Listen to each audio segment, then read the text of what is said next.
Hello, and it's great to be with you. And welcome to Round Glass. I'm Vishvapani Blomfield. Thank you for joining me for this session on the series which is called Beyond Breathing. So, in today's practice, we're going to be looking for ways to be interested in the breath. And it'll be great to hear from you. So, please use the chat. And the invitation is to share one thing that immediately gets your interest first, and one thing you find boring. So I've taught many mindfulness courses. If you've done a mindfulness course, you'll know what I'm going to talk about, which is the very first night, the very first time we have a session. I give people a raisin and ask them to hold it in their hand and to look at it.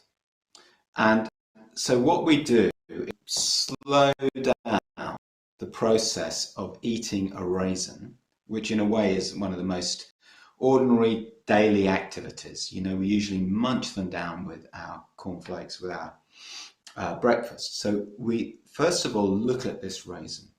And it turns out a raisin is a very intricate object. It's got all these indentations and trenches, and so there's very textured surface. So you look at it, you touch it to your lips, give it a little crinkle by the ear, and find it actually makes some sort of noise, and then eat it really, really slowly. So in all of this, I'm asking people to do two things. I'm asking them to really pay attention and to be curious. And what people say is that it really changes the experience of eating a raisin, usually done in a rather thoughtless way. The raisin turns out to be full of taste, and people savor it, and it's delicious and all this sort of thing. If you've never done that exercise, I commend it to you. Just take something, it doesn't have to be a raisin, but a little piece of food, and just really, really look, taste, smell, all the rest of it, to savor it. So what do we learn from this? First of all, that our experiences aren't what we assume they will be. We think the raisin will be like every other raisin we've eaten, but no. It turns out that the experience that we have depends on the quality of attention that we give it. Also, it turns out that people sometimes say, this was one of the tastiest things I've ever eaten. Of course, it's just an ordinary raisin. And that tells us that it's not the quantity of what we eat, it's the quality, not even the quality of food, it's the quality of our engagement. So this is really helpful because there's lots of things we can't control in our life, even in our minds. What we can control is where we pay attention. We can choose to take an interest. And the name for this is curiosity. So when we do a meditation practice, we focus on the breath. And the breath is like that raisin. There's nothing special about the breath, right? We're breathing all the time, thousands of times a day. So the difference happens when we take an interest in the breath, when we bring curiosity to this very ordinary thing. And this is a clue to what we mean when we talk about mindfulness. It's not about changing our world necessarily.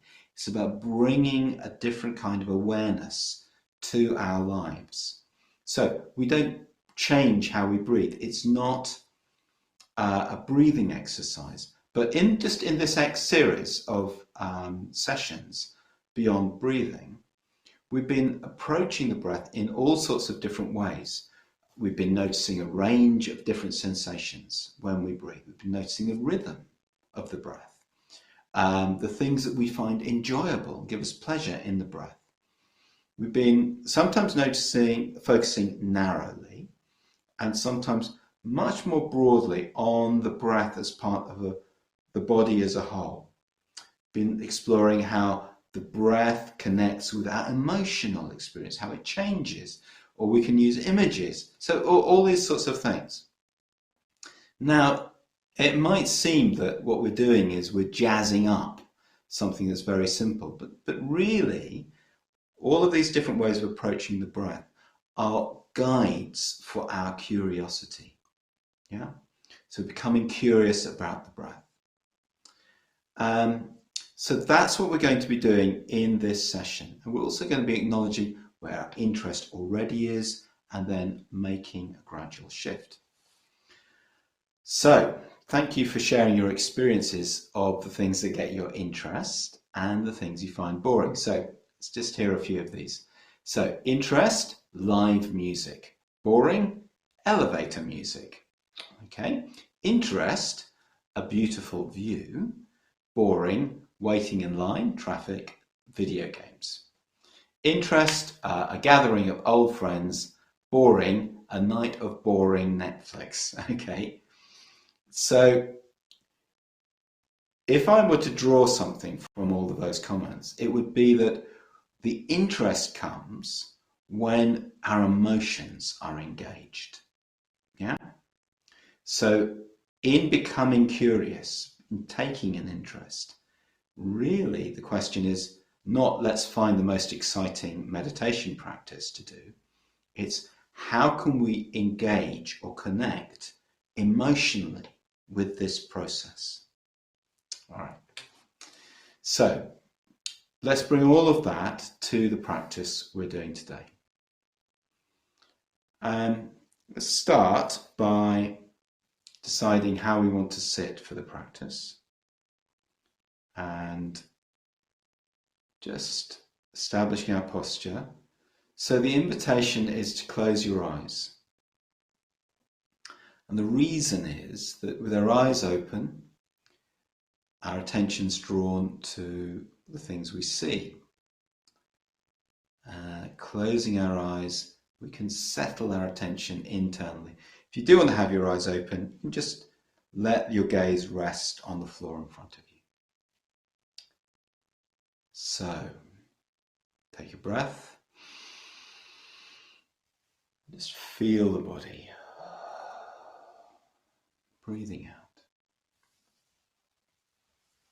See what will help you settle. So maybe rolling your shoulders, for example, just to become really settled. Hands settle down.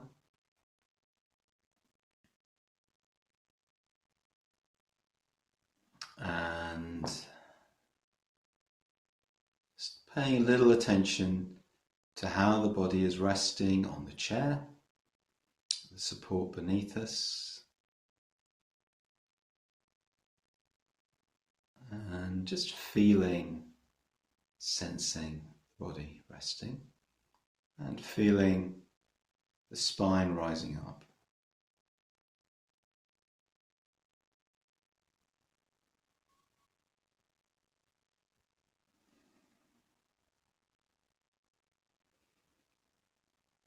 So coming here, coming to be present.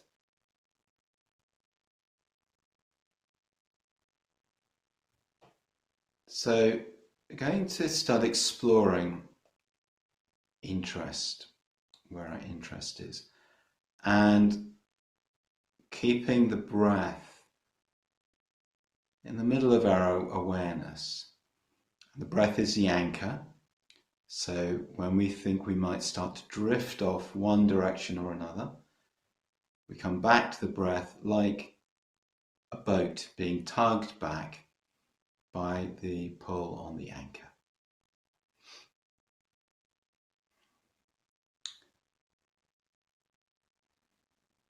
Maybe noticing if even as we sit, even as we rest, there are thoughts. It might be you've just been thinking about something, been planning, or something like that. Maybe thinking about what you've been doing.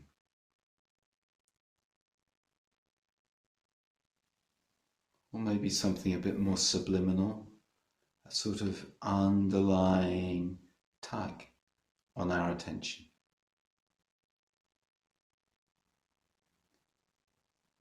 So the things that come into our mind are things that the mind moves towards because of interest.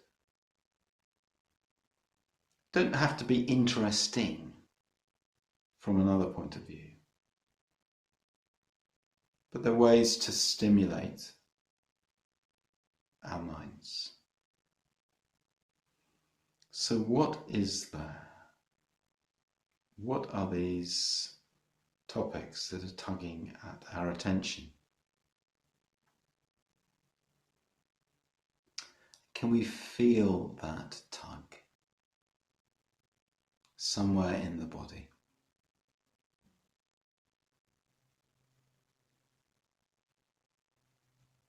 Can we feel it?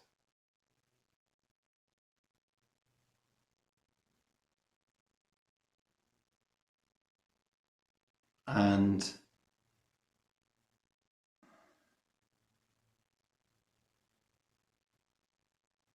is there a quality of feeling, an emotional tone? It might be very slight, it may be not very strong at all. So just noticing where our interest is. Is it in being stimulated? Is it anxious? Is it concerned? Is it excited? Each of those things has a different quality and has different effect on the body.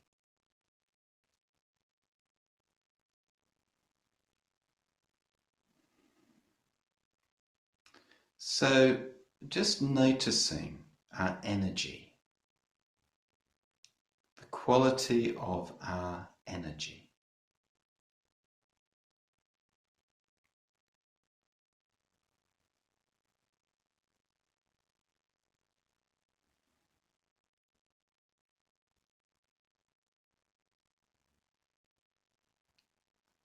If we feel in the belly or in the chest any areas that are a bit buzzy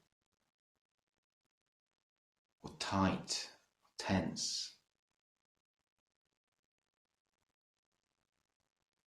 then we can just bring our attention to those areas.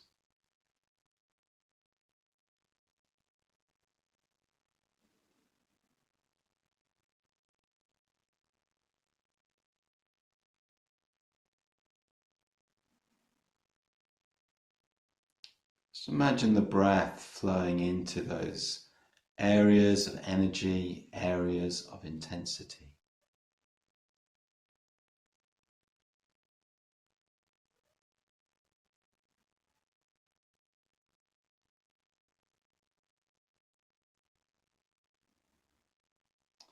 Or areas associated with some kind of emotion.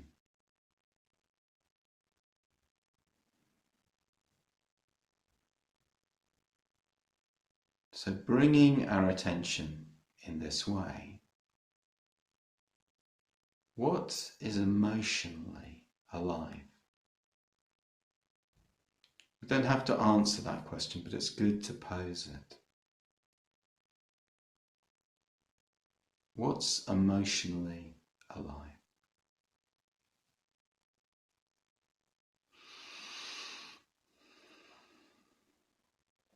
Resting our awareness in the tummy, in the belly,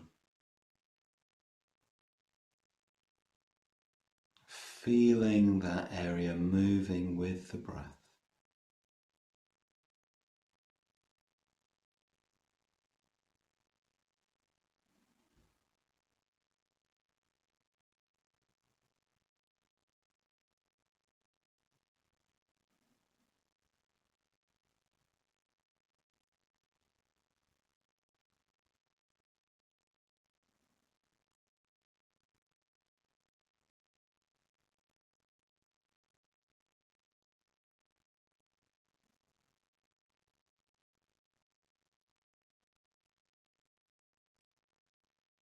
Now moving our attention to the chest.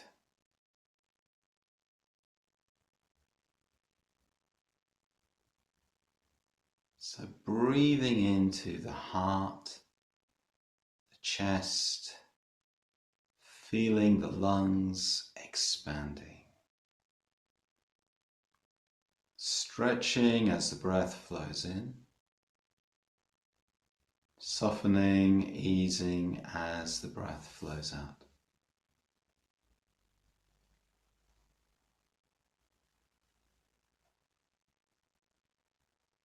Breath flowing in, breath flowing out.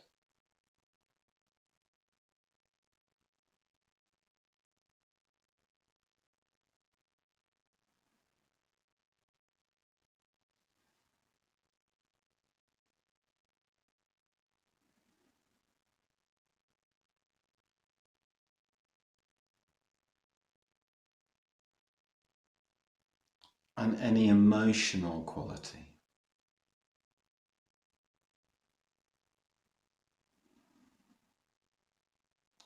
So what's the emotional tone as we bring our awareness to the chest and the heart?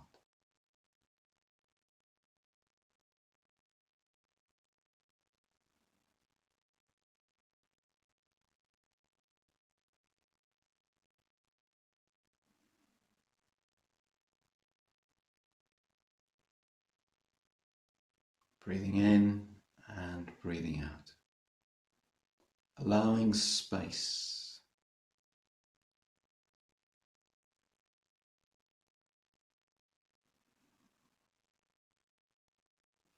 And again, sensing the quality of energy in the chest, in the heart center.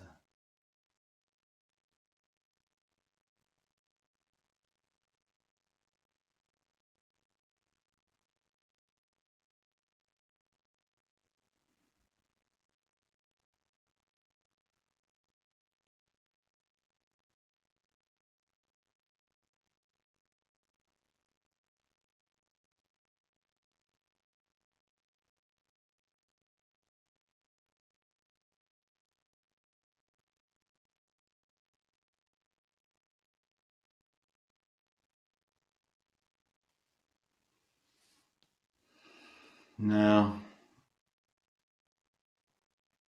taking our attention to the nostrils.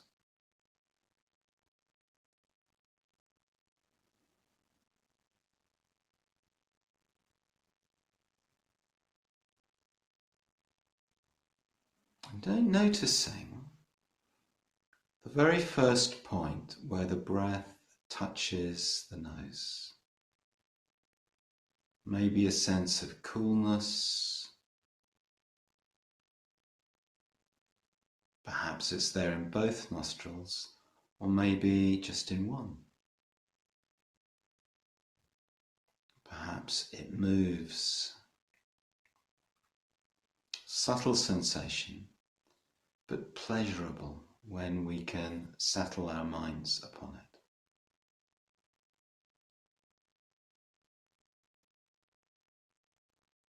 So noticing that very, very gentle, very delightful brushing of the cool air against our skin.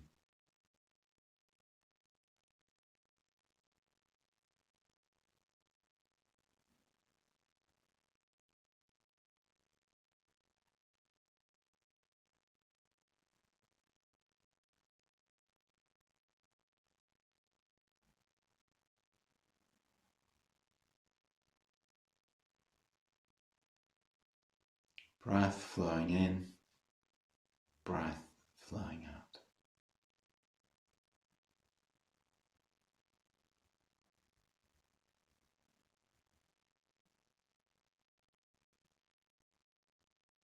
Imagining or sensing that our energy is arriving in the same place, is gathering, coalescing. This one pointed awareness.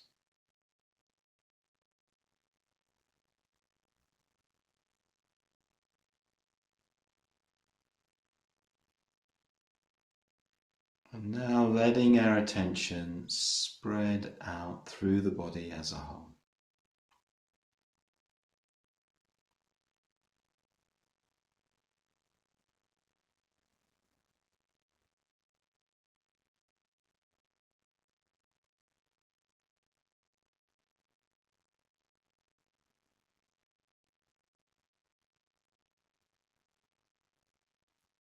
Breathing in and breathing out. Feeling the energy of the body, sensing the movement of the energy and our emotional awareness.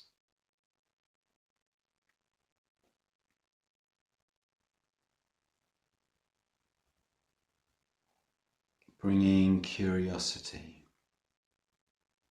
What is this experience?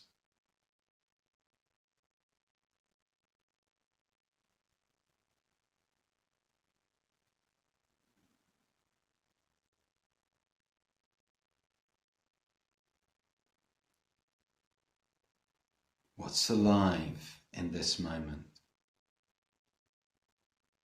in my experience?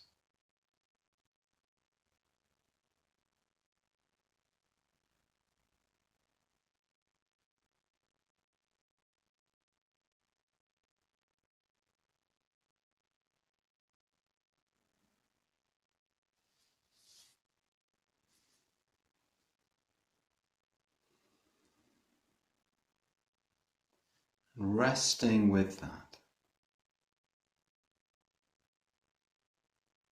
Stable, still, alive, open, curious.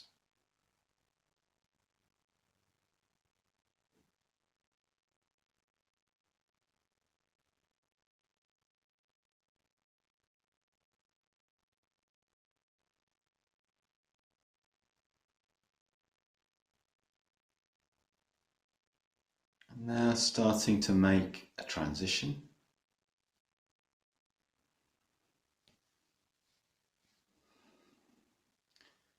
Inviting you just to bring a little movement into the body. Maybe rolling your shoulders, fingers, just moving in a way that's right for you.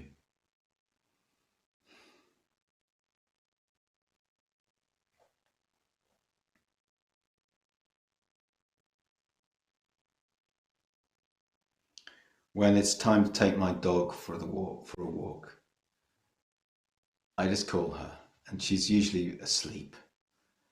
And she stretch out like this, and then, and she's ready. Off she's ready to go.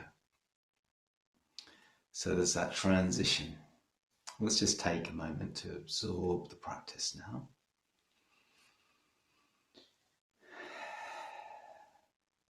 So it's good to see some comments in the chat.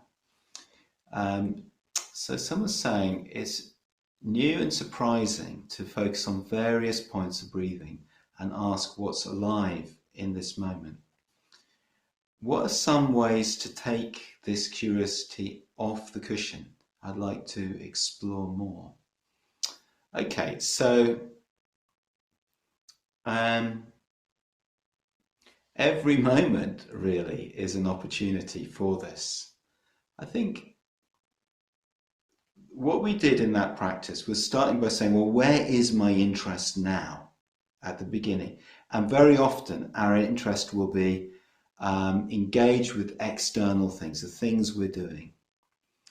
And we can be on what we call autopilot, which is like the opposite of really being alive to that raisin, what's there right in front of us.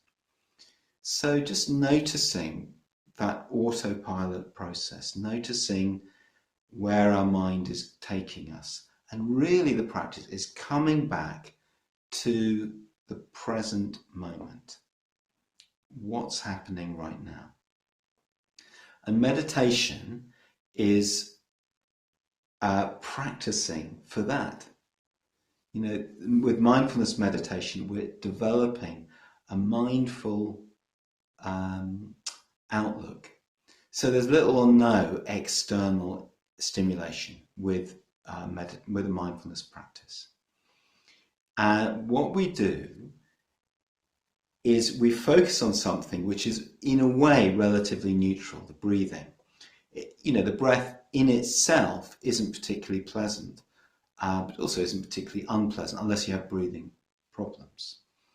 And so we tend to label those neutral experiences boring. You know, why on earth would I want to sit around thinking about my breath, someone once said to me, or thinking about my nose or something like that. You know, and against that we can set the way our culture is. You know, there's constant sources of stimulation. Phones are designed to fill those little gaps in our life. So you have to resist that. And, you know, notice that this desire for stimulation is the key to many things in our lives. Phones are an obvious example, but also snacking. Snacking, anyone? You're feeling a little bit bored and before you know it, there's a biscuit in your mouth. Or shopping. You know, we just want, I mean, I feel this sometimes, I just feel a bit bored. I just want to go and buy something. That's an expensive habit to get into.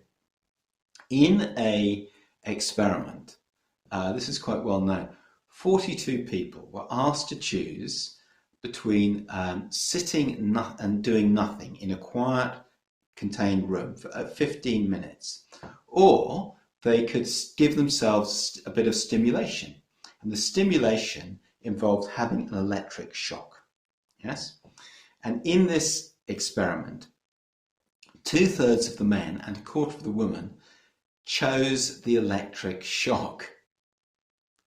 So Pascal, who is a philosopher, said all of humanity's problems stem from man's inability to sit quietly in a room alone. So in other words, we find it very difficult to just be still. And that's what we're learning with mindfulness. It goes against so many of our instincts. But it's not boring, necessarily, if we can become curious about what we're experiencing, rather than trying to change the external stimulation. Okay?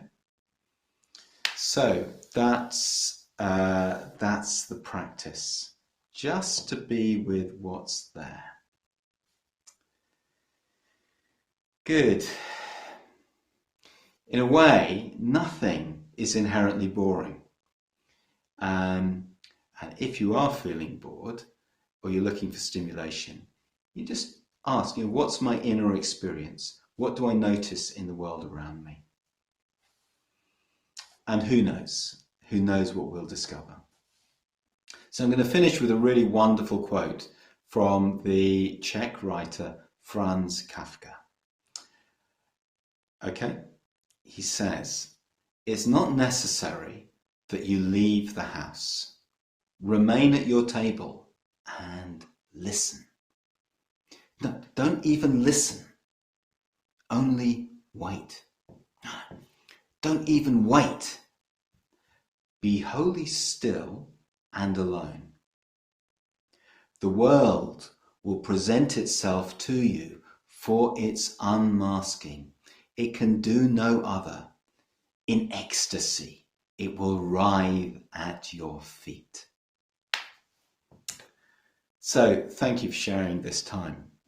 please continue to explore your meditation practice with us.